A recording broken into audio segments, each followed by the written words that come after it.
Assalamualaikum warahmatullahi wabarakatuh. Good morning, Miss and my lovely friends. How are you today? Alhamdulillah, good conditionnya. Okay, my audience, we are from Group H. We will presentation about writing letter of granting, refusing, and apologizing. So now we will introduce my member groups, me as moderator and speaker 1, and the second speaker is Febrian Nirmala, and the last speaker is Nevia Anora. So let's start. Okay, writing letter of granting. What is writing letter of granting? Okay, the definition of a grant is a gift that is made voluntary by transferring the right to something to another party. For example, the right of ownership of an item. Okay, the grant initiative comes from the grantor, not from the grantee, because grants are given free of charge. Sometimes grants are also considered as gifts to other people. Something that is donated can be in the form of movable and immovable property. For example, property and land. The object or property is donated to another party while the grantor is still alive. Apart from people, the assets donated can also be given to institutions, such as educational institutions. Okay? Although the main parts of your grant proposal will take up most of your time and energy, don't shortchange your cover letter. Attention to the subtler points of putting the proposal package together can make or break a funding request. Don't turn off your funder with a sloppy cover letter. Okay, you get it? And Mim Carlson and Tori O'Neill, MC Elrod, authors of Winning Grants Step by Step, point out that the cover letter should the first introduce your organization to their correct persons. The second, assure the funder that this project has the support of your board of directors. And the last, state what you're asking, for how much and for what. And don't forget, attribute of a good cover letter. For the first, your cover letter should be brief and get to the point quickly. Doesn't repeat the information that's in the proposal. And the last, tell the reader how well you understand the funder and how your grant fulfills the funder's requirements. Okay, how long should the cover letter be? Limit your cover letter to one page with 3 or 4 paragraphs. It should be a quick read. The tone and specific of your cover letter may vary depending on whether you've been invited to submit a full proposal after sending a letter of inquiry, or if this project is your organization's first approach to this particular foundation. Okay, and the last mistake to avoid in your cover letter. For the first, writing too much. A cover letter is not a dissertation, nor is a full proposal. So keep it short and to the point. And the tip, have someone else read it. Okay? Do they understand it? And second, using big words. If you've been to graduate school, you learn to write in a complicated way. Don't do that here. You're not trying to impress someone with your eruditions. You only want to state your case as naturally as possible. Okay? Next, making grammatical mistake. Oh my god.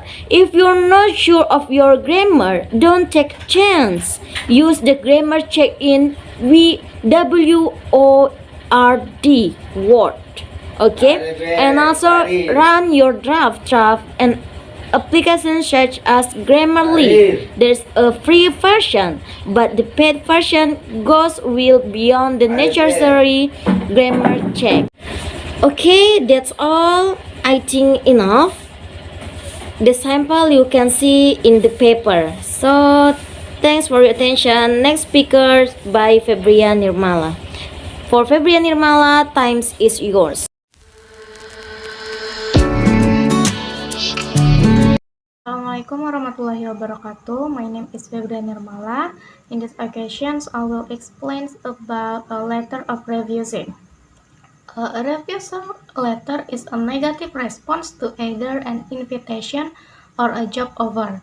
Its objective is to notify the reader of a decision to decline. The letter should be kept fairly short. And refusal letter is a letter written to notify the reader about the decisions of the writer to decline an invitation, an offer, a claim, a request, or any other matter. Mostly a formal type of a letter. It can be written for informal matters, especially an invitation letter. A refusal letter is synonymous to rejection letter and decline letter. And refusal letter is totally opposite of an acceptance letter. Obviously, the term acceptance is antonym to rejection. And how to write letter of refusing.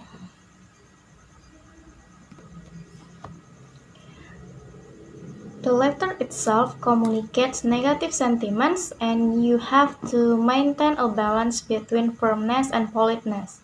Since it has to be done, you don't need to get emotional or sensitive. You have to approach in a way that you are able to convey the news and at the same time not offend the recipient. It becomes all the more necessary when you are writing in anger to a faulty person or organizations. Diplomacy is the right path when dealing with such. Next, refusal letter writing tips. First, drafting. The first obvious effort towards writing a refusal letter is to draft it. This being the rough copy of the final letter, you have the liberty to ignore spelling, grammar, punctuation, sentence, and paragraph structure. Focus on the content and deal with the technical aspects later.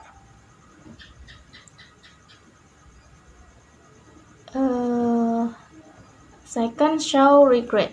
Begin your rejection letter with a regret. Remarks like our sincere apologies that we will not be our heartfelt apology. You could have been a real asset, but only if you could join us. Reading the words of regret will come as more of a loss to the reader than the reader. The reader will feel worthy of an apology or regret. It will not pinch him or her as it would. Next, reason for refusal. The reader needs to relate his refusal. Providing no reason makes things anonymous and unacceptable, as the reader is unable to analyze the refusal. Unless and until it is company policy or you personally have some agenda. In case of informal letters, you have the responsibility to give reason for the rejection. It is fundamental courtesy to come forward with the information instead of denying it or explaining it. The reason for refuse also reaffirms the essential details of the offer being declined. It also makes things easy and clear. Next, brief and straightforward. There is no better way to say a no with a no. This is a praise and doesn't imply a blunt no. Your rejection letter should be short and to the point. Come to the point in the initial opening. There is no need to give indirect reference or coming to the point in an indirect manner. It can convey a wrong message, give valid reasons, and don't indulge in excuse. And do not highlight the rejections. It is clear that you don't need to make your refusal appear in bold or underlines. It is about the language used while informing. Just mention the rejection once in the beginning. There is no need to repeat it. It can appear offending. It may become a sort of actions against you either be by the recipient or by the firm you work for. And using letterhead. Being a formal correspondence, a letterhead is a must. Letterhead symbolizes professionalism. It also projects the value given to the recipients. If you are a prospective employee reviewing an offer, you do not need to have an official letterhead. You can use your personal letterhead if you have one. Otherwise, you miss out this part. And be polite. Courtesy is an absolute part of professionalism. Being a professional means that you do not get emotional or personal. You have to stick to the objective within the boundaries of the given yardsticks. All you have to do is refrain from any personal comments. Do not taunt or tease. Do not use abusive or negative language. Do not preach or give lessons or teachings for shortcomings of the recipients. One wrong step by you can lead you to legal trouble and may hamper any potential future development. And last, encourage optimism. A pessimist news needs to be curtailed with optimistic touch to ensure a positive outcome. Optimistic touch deviate the impact of the sad news. The news can become more acceptable this way. It will also pacify the reader's disappointment. That's all about revising letters. Thank you. Assalamualaikum warahmatullahi wabarakatuh. I'm Nevia Anara. I'm a last speaker. And now I want to explain about the apology letters. What is an apology letters? The first is definition of the apology letters. An apology letter is a physical document or email that acknowledges a mistake, expresses regret, and asks for the letter recipient forgiven or patience. Nah, apa itu surat permintaan maaf? Surat permintaan maaf yaitu ungkapan yang berisi tentang mengakui kesalahan, mengungkapkan penyesalan, dan meminta pengampunan atau kesabaran kepada si penerima surat. Dan biasanya surat permintaan maaf ini sangat penting di dalam dunia kerja karena dengan membuat surat permintaan maaf, maka akan membuat catatan fisik atau digital dari pengakuan yang telah diperbuat dan upaya untuk memperbaiki kesalahan atau kegagalan. Okay, next the point is the how to write an apology letters. When the time comes to write an apology letter, you might find yourself at a loss as to how to start, what to say, and how much to write. Here are some simple steps you can follow to help you write an effective apology letters. And the first is acknowledge your mistake. And the second is apologize sincerely. And the third is share your plan to fix problem. And the fourth is ask for forgiven. And the last is deliver the letter. Nah, tips yang pertama atau langkah yang pertama dalam membuat surat permintaan maaf yaitu acknowledge your mistake atau akui kesalahanmu. The first step in writing an apology letter is informing your readers what the letter is about. Your first sentence should explain what you have done wrong and acknowledge the consequence that your mistake has had. Nah, langkah pertama dalam menulis surat permintaan maaf adalah memberitahu pembaca tentang isi surat tersebut atau apa tujuan kita menulis surat tersebut. Nah, biasanya kalimat pertama Anda itu harus menjelaskan kesalahan Anda dan mengakui konsekuensi kesalahan Anda. Mengakui kesalahan Anda sejak pembuatan surat atau sejak awal surat itu akan membantu untuk terlihat tulus atau rendah hati dalam meminta maaf. Ini juga akan memastikan bahwa si penerima Anda bisa mendengar tentang kesalahan Anda atau si penerima bisa menerima kesalahan Anda secara tulus. Yang kedua yaitu apologize sincerely atau meminta maaf dengan tulus. The next step in writing your letter is to apologize. A sincere apology will involve saying "I'm sorry" or "I'm so sorry" without any excuse or caveats. In many cases, a genuine apology that does not attempt to shift blame to anyone else is sufficient in earning your receipt forgiven. Nah, langkah selanjutnya dalam menulis surat permintaan maaf adalah meminta maaf secara tulus atau secara transparan. Permintaan maaf yang tulus akan melibatkan ucapan biasanya seperti saya minta maaf, saya memohon maaf atas kesalahan saya. Nah, itu tanpa alasan atau peringatan apapun. Biasanya dalam banyak kasus, permintaan maaf yang tulus itu biasanya tidak mengalihkan kesalahan kepada orang lain atau tidak melibatkan orang lain dalam permasalahan. Nah, bagian dari meminta maaf dengan tulus adalah mengungkapkan penyesalan Anda atas konsekuensi atau atas permasalahan Anda perbuat dan yang Anda timbulkan.